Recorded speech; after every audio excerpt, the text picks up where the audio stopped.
She planned the breakup like a launch. Public place. Natural light. Her friends spread out with their phones already unlocked, pretending to scroll. I noticed the lenses before I noticed her face. We were standing near the food court, the smell of fried chicken drifting from Chick-fil-A, people moving around us like extras. She had chosen this spot on purpose. Safe. Busy. Impossible to control. She didn't raise her voice. She didn't have to. She spoke calmly, rehearsed, the way someone does when they already know how the clip will be edited. She said she couldn't live like this anymore. That she'd tried. That I was distant. That she needed to be honest with herself. Her friends leaned in. Not emotionally. Physically. Angles mattered. I saw the man then. Not next to her. Nearby. Watching. The journalist. The one she said was just helping with messaging. He kept his hands in his pockets, already stepping backward, already out of the story. He knew his part ended here. She wore a fitted jacket that didn't belong to me anymore. I'd seen it before, folded carefully in a Victoria's Secret bag she never brought home. I understood, all at once, that this wasn't a conversation. It was a scene. She paused, waiting. This was where I was supposed to react. Defend myself. Say something she could frame. I didn't. I looked at her and said quietly that I wished her luck. That she was free now.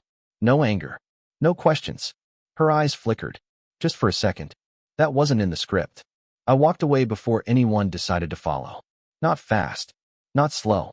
Just enough to make it clear there would be no second take. Behind me, I could feel the confusion spreading.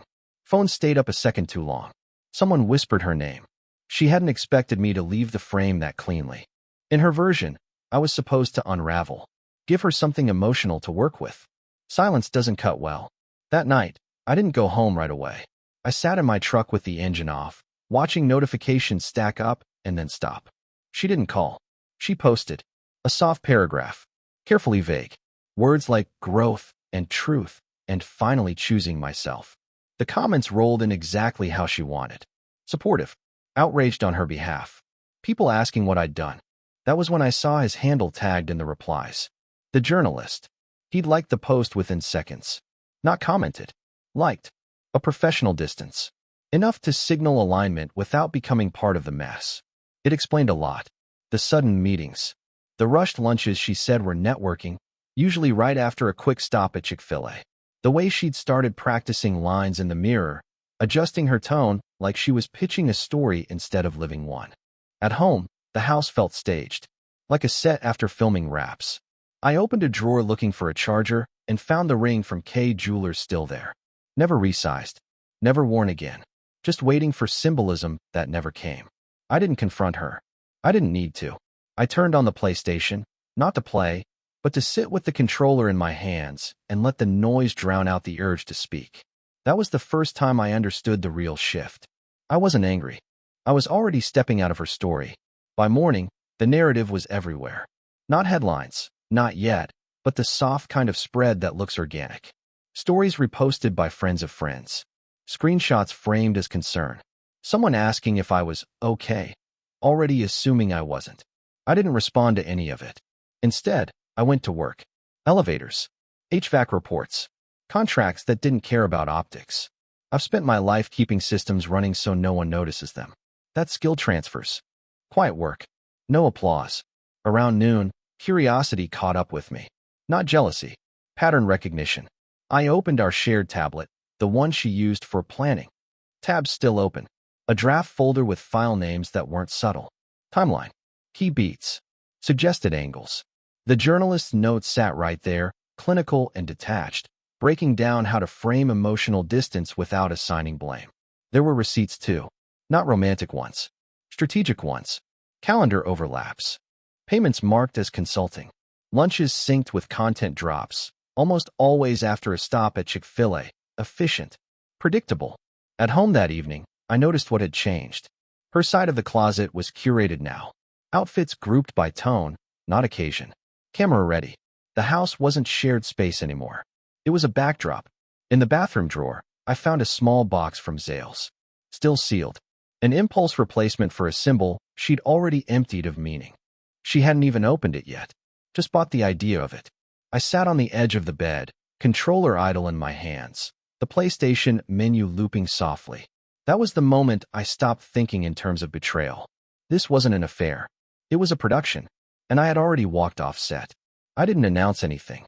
No goodbye. No conversation that could be clipped later and reframed. I just began removing myself from places where she expected access. I changed routines first, left earlier, came back later, then stopped coming back at all. I took what was mine in small windows of time, when the house was empty and quiet. Tools, files, clothes she never noticed because they weren't part of the image. By the time she realized the closets looked different, the important things were already gone. I disabled the shared cards. Not out of spite, out of clarity. Systems don't stay secure when too many people have access. That night, I drove out of the driveway in my Chevy Silverado, steady and unremarkable, the way I'd left job sites 1,000 times before. No music, no pause, just forward. She didn't call at first. She posted again. Another controlled update. Comments asking where I was. Jokes about me being mysterious. She expected that to pull me back into view. It didn't. By the third day, the tone shifted. Messages came through indirect channels. Friends checking in. Someone asking if I was okay again, this time with urgency. She needed a response to stabilize the story. I stayed offline. From a distance, I watched the structure wobble. A narrative needs friction. It needs resistance.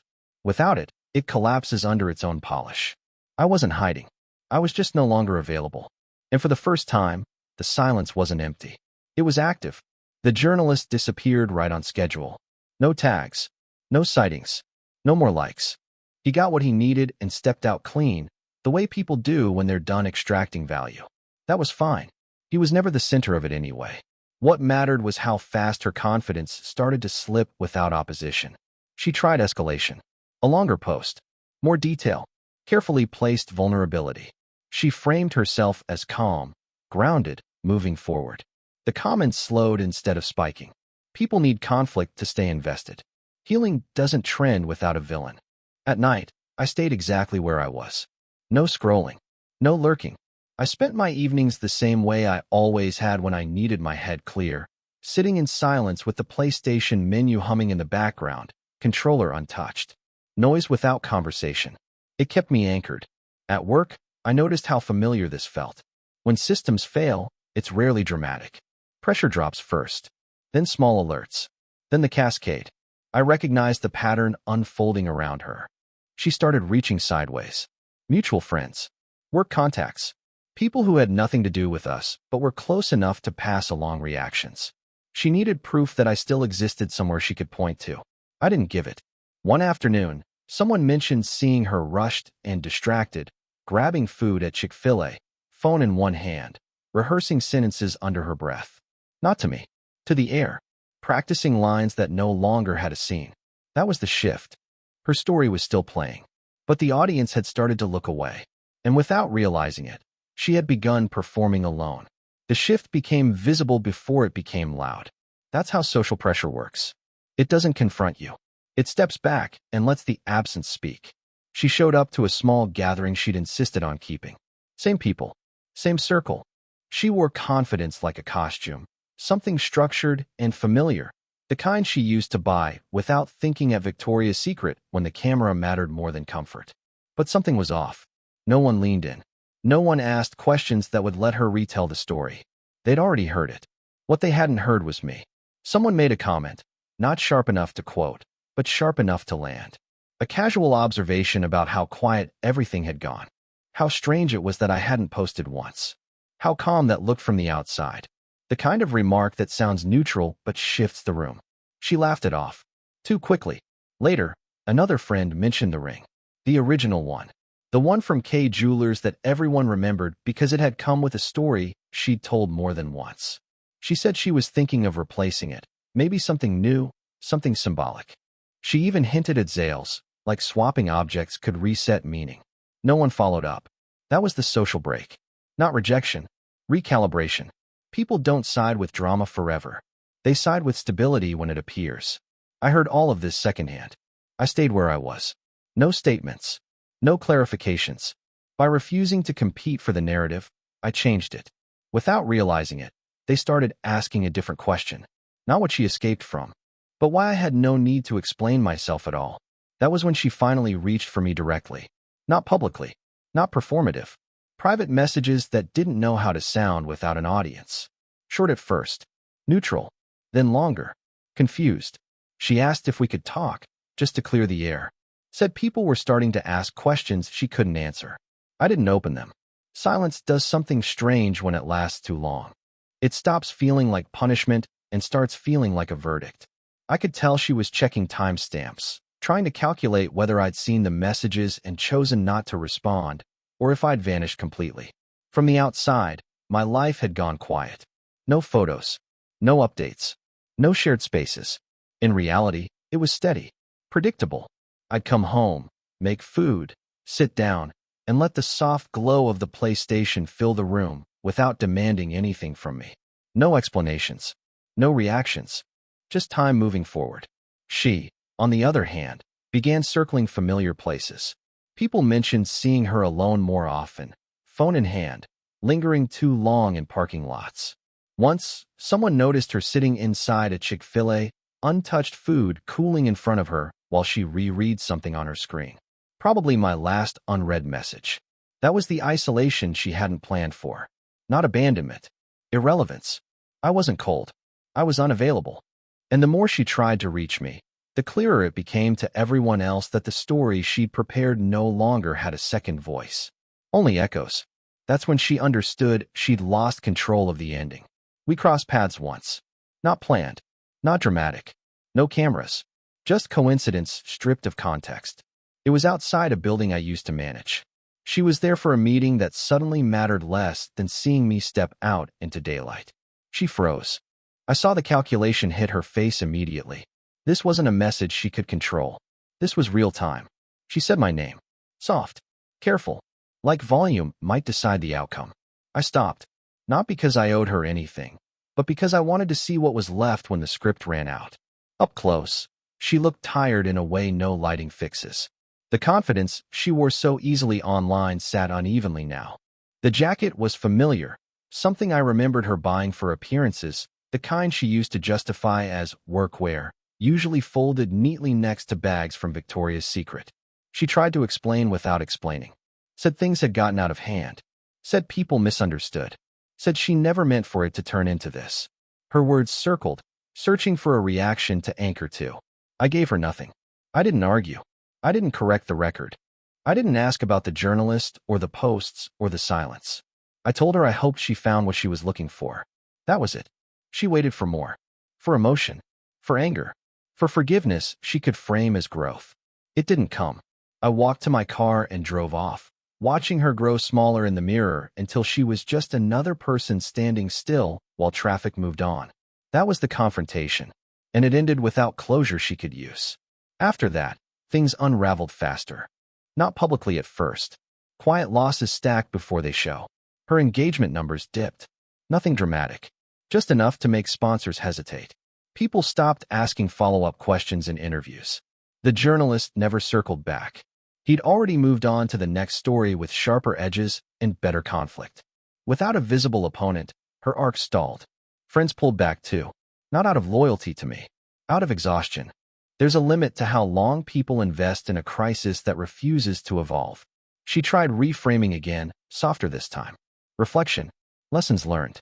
The posts read clean but hollow. Growth without consequence doesn't land. I heard she bought another ring. Not the original. Something new, something symbolic, from Zales. She wore it once. No caption explained it. No one asked. Objects only matter when the story behind them still breathes. I stayed exactly where I was. Work. Home. Quiet nights. The familiar hum of the PlayStation filling space without demanding attention. No need to check what she was doing. My life no longer curved around her reactions. That was the real collapse. Not scandal. Not exposure. Displacement. She lost the position she'd built everything around. The woman leaving something behind.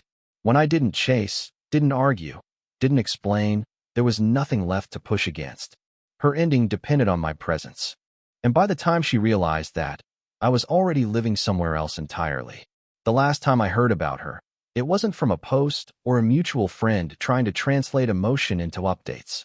It was a passing comment, the kind that carries no urgency. Someone mentioned she'd gone quiet.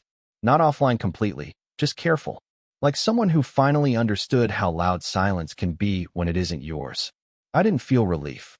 I didn't feel victory. What I felt was distance settling into place, solid and earned. My evening stayed simple. Work ended. I drove home. I made food.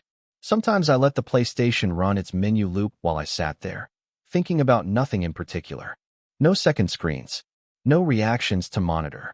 Life without an audience has a different texture. It's heavier, but it's real. She never got the ending she planned. No viral moment. No clear villain. No emotional clip she could pin and say, "This is where it broke." All she had was a clean exit with no debris to point at. That's the part people don't warn you about when you try to control the story. If the other person refuses to play, the narrative doesn't explode. It evaporates. I didn't disappear. I didn't retreat. I didn't punish her with absence. I simply stopped showing up where I wasn't respected. And once I did that, everything else aligned on its own. The silence held.